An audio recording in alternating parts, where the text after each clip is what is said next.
Yo, big dog. Yo, that music is not it. You talking to me? You're the only person talking, dog. My fault, bro. I had some K-pop going in the bag. No worries. You trust. You just gotta. You gotta trust the playlist, bro. You gotta just trust the playlist. Spotify Shuffle do be doing me dirty though. I don't know how I went from some NBA YoungBoy to this shit, but you know, we here for the ride, I guess. That smart shuffle is crazy. That shit ain't smart. I promise, bro. This is not NBA YoungBoy, bro. There's a big difference from K-pop. I'll do the new Jid. Fuck it.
Well, we can, before we see this one start, we can at least speak about the teams.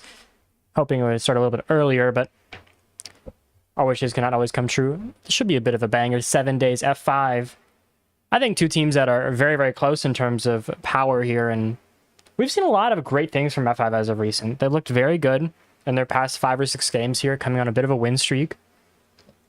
We can certainly hope for a close 3 games here, but we'll see. You can never truly be sure. We've seen 7 days pull out a lot of upsets over their time, and I think minimum we're seeing a good amount of work here from F5 to sort of redeem what was a bit of a wishy-washy qual season in Element. They had very, very, very, very, very high hopes, and a little bit earlier than I think some expected, but I think winning something like Ball Invitational would be a big step in the right direction. Sort of at least put that value, show that they're still there, they're still hanging at that level, and I think they could very easily do that today, but we'll have to see. Overall, game-wise, I wouldn't expect any true player to stand out super crazy. There's certainly some. Yumzy could do it. I could certainly see Stealth pop off. We've seen Stealth occasionally drop crazy numbers as of recent, but this game, I think both teams are equally matched enough where we're not going to see any player truly reach this crazy level of kills and exceeding. I think it's going to come down to a very nitty-gritty, slow game It's generally going to rely on that intel. It's going to rely on those good trades. To be entirely fair, though, there has been quite a bit of good wins in those BO3s recently from the side of F5. We've seen them beat 2-0 Latin 7. We've seen them beat 2-0 Pulu Kingdom over in Mukbang League. And then in all of XTS, they just beat 2-0 for Make-A-Wish not all too long ago, if I'm not mistaken. They looked very, very strong in these BO3s, and I think that we're seeing that they can struggle in the BO1s a lot of times to really heat up, but once we see them get there, they're a very strong team. We've seen 7 days where they've kind of been wishy-washy. We've seen amazing, amazing games from their team where they feel like a truly unified unit, and we've seen games where they don't feel like they're all there right now. And it hurts because we've seen that level. We've seen that, you know, crazy, insane playing together, but sometimes it feels like there's no real reason for that disconnection, but it's there. We're going to see if that can really be that same unified unit, that same unit that we've seen dominate some areas, and then truly, I think, be a strong force in almost any league, any tournament. Bans-wise, I would not expect anything too crazy. The Azami is certainly a high option, I think, for both these teams. They generally don't let it leave the ban phase here. Azami is a very common one. We've seen the Ace more often than not, despite my opinions on that ban. Overall, though, I think that the big thing is if you are on the attack of 7 days, you want to ban as much of this layered utility as possible to make that execute a little bit shorter. You want to give yourself more time, like the Azami and Blackbeard. You're going to get rid of those meta shields. You're going to get rid of what is a generally very, very strong set of operators right now. The Blackbeard and the Azami are some of the most banned ops globally, and it's not even close. They're strong everywhere, and the adaptation that you can do at this level is so potent at times. In a map like Cafe, where it feels almost necessary, I'm going to ban that right away. I've seen no castle banned away, but the Mirror instead. Another very common ban in Dokkaebi. With a very layered, tiered map like this, where it can be a lot of extensive roam clears, you want to make that as slow as you can if you're F5. You want to buy your roamers more time. You want to maybe send the Vigil, send whoever you have on that roam, and give them the most success they can achieve. Give them the best toolkit, which in this case is limiting the other teams. Overall, it's not a big surprise we see kitchen service first. It's a very, very common sight when you see all of those main ops for a third floor banned away. Those ops are so essential to how you play, so it's not a big surprise we're going to see it backed off. We could certainly see it in that third rotation maybe, but overall I think we should expect a pretty normal extension and very default for F5. They love to do their extensions on this first floor. We've seen them have quite a bit of success with it in beating a lot of higher tier teams. I think we could see that certainly the same today. And I think that some of their more default defenses, despite being so default, we've seen them been able to be so proficient at that's going to be, I think, their big edge. We've seen how just they know the numbers, they know what they need to do in every round. And a lot of times it's just playing the same old game. It's not a bad thing, and I think we've seen that a lot. We've seen them exceed in the situations where, you know, it's just default versus default. Overall, though, I would not count out 7 days to pull out a big opening round here. We've seen them quite a few times take that momentum early on and just run with it. Get in a very easy map 1 win. We've seen it not all that, you know, not exactly an unlikely scenario here, but we at least see the shield, so we know that there's some plan here for some aggression. Where it's coming from looks to be that roam clear there. Not a big surprise is, once again, you need to clear so fast here if you're trying to get a good execute on Cafe. You bring the Blitz. You're going to bring probably quite a few of your drones all set on those 3rd and 2nd floors. You're going to see those 3 bodies. You're going to see almost everything dedicated to trying to push out any roamers there are. Sadly, for their luck, there's not going to be all too much they can do. Slash, though, finds a big one, providing that value as the singular roamer. Very large value, too, I think. Losing that entry, going to lower that aggression. You see Yumzi go down. Say Yumzi. Overall, 2 great players to at least have damage. You got to worry about the Blitz here. You at least have the Warden to sort of balance it out. Make sure the aggression can't be fully unbridled. But if he goes off the board, we could see a side of Blitz that would prefer not to be unleashed. Slash goes down here. It's kind of big issue, though, is you have Yumzi just down here. There's no real, I think, great way to res him. I think it's because they might think there's someone there. Might cost them the body here. At very minimum, make it very close if they're trying to get the res off.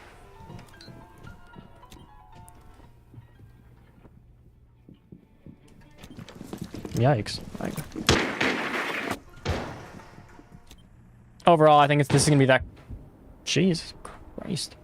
The calm before the storm we've seen, where every team is going to get in their position. They're going to just be ready for that one moment where everything is going to break.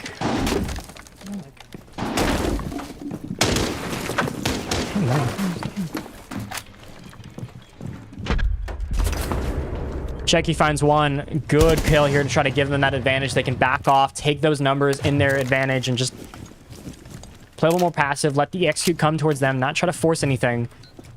They have the go-yos. They have the delay and everything that they really want here for an optimal timing.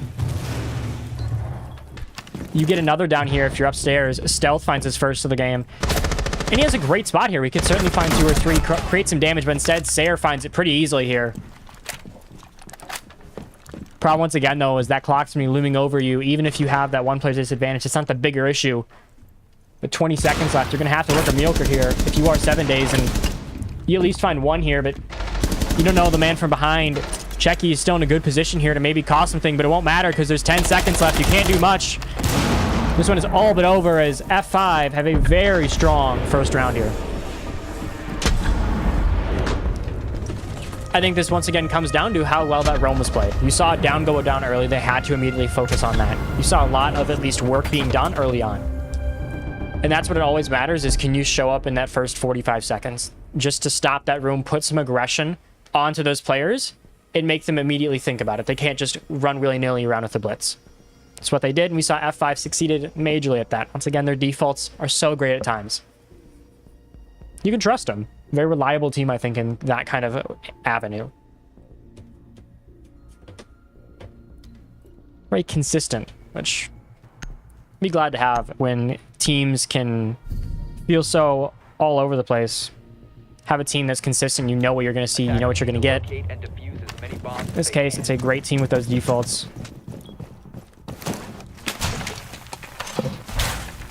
What in the world? Oh, multi-stream.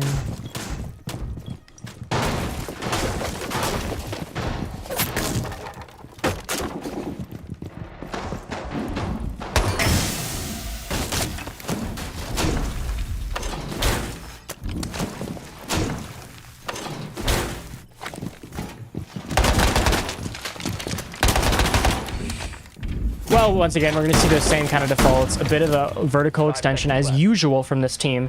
We generally expect F5 to do it. They held it relatively well in their previous showings on Cafe, which, to be fair, isn't as much as you'd think.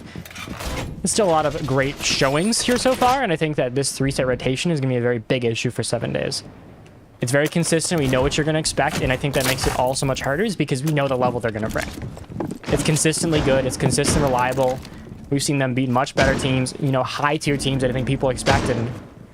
I think 7 days need to at least look at this in an out-of-the-box thinking. I think they got to show some aggression or some better ways of getting intel here if they want to get this done.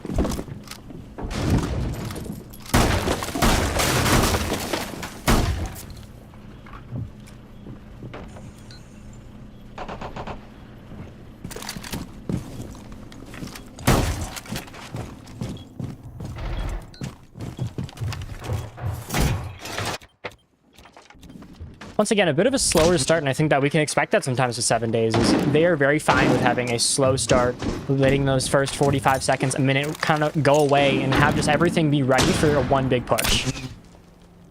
It is a very risky strategy, and it doesn't work this time as Slash finds the first one. My frames are dropping so bad. Default 5 settings. Anyways, you at least know what's going on here. You know that F5 have that advantage. They have what they want here. They're losing that intel as you already see so many drones gone with 1:30 left to go, and another pick goes the way of F5. You at least trade it out, but you got to stop the bleeding as fast as you can here. You got to find the pick here if you're Obsession. You do at least find it, but you're still going to be down one body.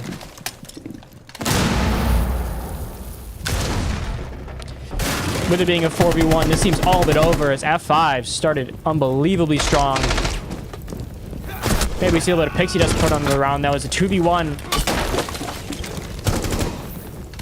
Maybe we see an ace from the man, and what would be, to be entirely fair, a big statement here. For those of you joining on Twitch, welcome. Tech issues were a bit odd, but we got it up and running just in time for no major gameplay to be missed. But with 37 seconds left, this one looks certainly a hard one, unless we see some fairy dust onto the round. I don't see it happening. These trades from F5 have been consistent, but one found, stealth down, and it's not a 1v4, or a 1v1, excuse me. Ace on the line, and what could be the biggest statement round, but instead, making it much closer than it should have been. They close it out, stop it, before we saw something very, very special.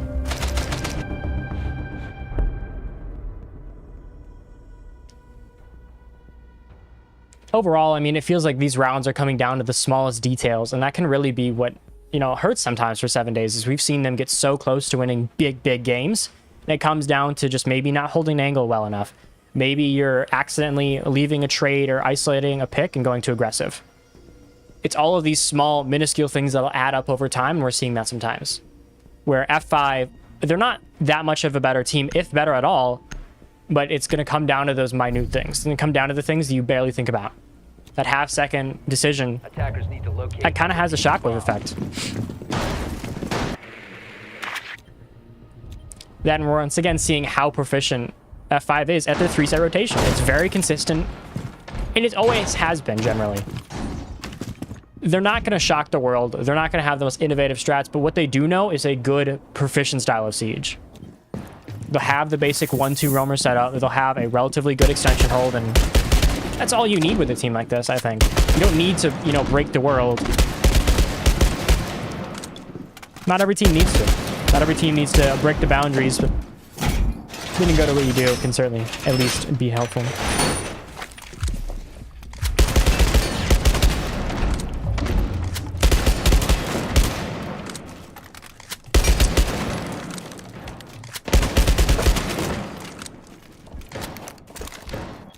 There we are. No pick so far, is just a little bit of drone taken away, and I think the biggest issue is, once again, how are we going to see F5 respond to the shield? Early on, it was a great respond. They got almost no real stoppage, despite the blitz being there, and that could happen again. We do see the Warden, so if we see him in the right place at the right time, it could really, you know, stop the curve and stop any aggression that 7Days tries to put onto them. But you also have the Solus here, who, if she does scan, she can spot all of that utility, spot immediately that there's a blitz on the board, and they have to be careful about that. Maybe with a sneaky C4 from stealth, but excuse me, it does hit, and first kill goes to him. Maybe not in the way he expected, but first kill nonetheless. You find what you need, and you see all the drops come in. At least what's expected to be. Ash, the man on the job. So a lot you got to do, and I think the big issue, once again, is time. We're seeing it's a good, clear overall, but there's so much time being wasted. You're at a minute 30 here, and you're going to have to push the pedal to the metal here on out, and you're not going to have any room for error. You can't afford to lose a pick like that. You cannot afford to get Z-Man 2 on the easy 2 for him, and have to see someone go absolutely nuclear here to just do something to put it back together. You don't want to see a team go up 3-0, but this looks all but inevitable.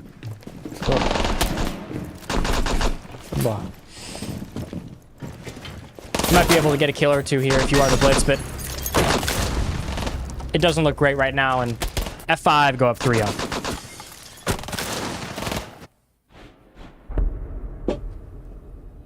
Yeah, I don't know what the lag is. The lag is unbelievably odd, and I don't have a great answer for it, because GPU and everything is normal. Multi-streaming is same as usual. Like, some things just be some things. Whatever. It is what it is. No, it is not just you. The lag is actually that bad.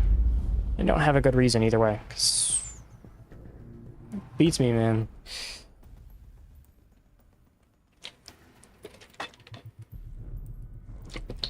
That's on Central. I have no idea.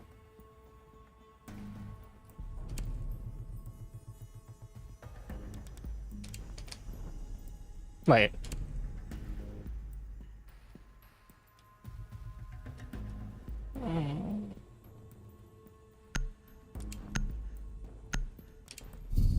Why did all of these go up?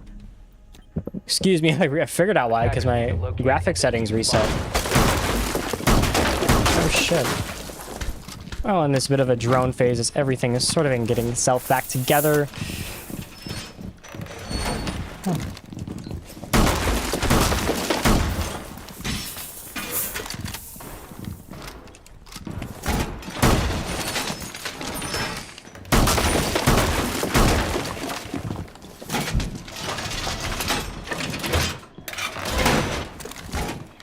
I gotta fix that sometime. I don't know why it is doing that, but the lag is bad. My graphic settings reset. This holy god damn. I was hoping that wouldn't be an issue. Jesus Christ here. Well, apparently during the map break, this is gonna maybe fix it, because it's not your guys' end. Your guys' end is fine. I don't know why it is. My graphic settings, yeah, just full reset. Worst timing on the planet. Like, I don't even know what's the chain. Ugh, God. Whatever. Like, it's random spikes, too. Yeah, I don't even... It's a yikes moment. My internet is fine. I'm putting up 40,000 kilobits a second on 4 different streams. So it's not my internet. It's just random lag. Z-Man does find the first, though. A little bit of parity going on, and Stealth seems to be the man of focus here, as everyone's going to come towards that side of kitchen. You see the Yings, you see the Monty. Everyone is sort of gearing up for that execute. It's just all waiting before the storm, as Stealth is in a perfect position here to maybe cause 1 or 2 picks. Dismantle an entire push by himself. Would be all up to him here, as he's in the perfect position. But everything is going out.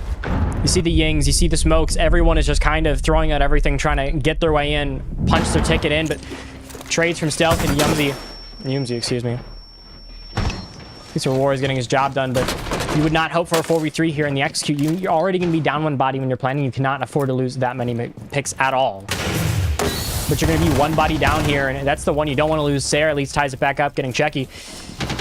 You lose that Warden here, which is a big point here. You can use the... Well, what would be the last of your smokes here to at least guarantee yourself an easy plant. Z-Man gets another 2 on the round, traded out by Obsession. I don't know. What's the lag? Jesus Christ.